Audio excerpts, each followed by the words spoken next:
En cette fête de l'Épiphanie, je m'arrêterai à la dernière phrase de l'Évangile.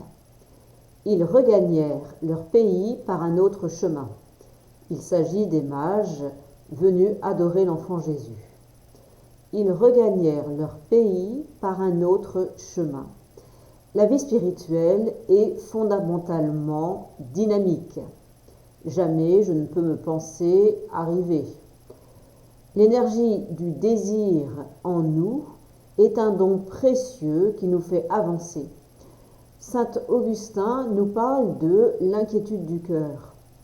Pour le dire avec les mots du pape Léon, l'inquiétude est le signe que notre cœur ne se meut pas au hasard, sans but ni raison, mais qu'il est orienté vers sa destination ultime du retour à la maison. Et le véritable amarrage du cœur ne consiste pas à posséder des biens matériels, mais à atteindre ce qui peut le combler pleinement, c'est-à-dire l'amour de Dieu, ou mieux encore, Dieu amour. Ce trésor, cependant, nous dit le pape, ne se trouve qu'en aimant le prochain que nous rencontrons sur notre chemin, nos frères et sœurs en chair et en os, dont la présence interpelle et questionne notre cœur, l'invitant à s'ouvrir et à se donner. Notre prochain nous demande de ralentir, de le regarder dans les yeux, parfois de revoir nos plans, voire de changer de direction. Autrement dit, de regagner notre pays par un autre chemin. Saint Benoît, dans sa règle, nous présente l'itinéraire chrétien comme un chemin de retour à Dieu, qui le premier nous appelle et nous attend.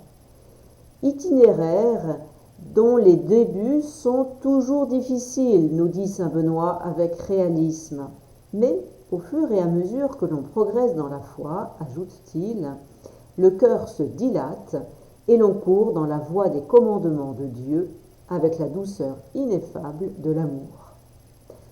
Regagner notre patrie par un autre chemin, quel est cet autre, si ce n'est ce frère, cette sœur, cet étranger, qui me fait sortir de moi-même, de mes certitudes, de mes habitudes, et qui me révèle un nouveau visage de Dieu.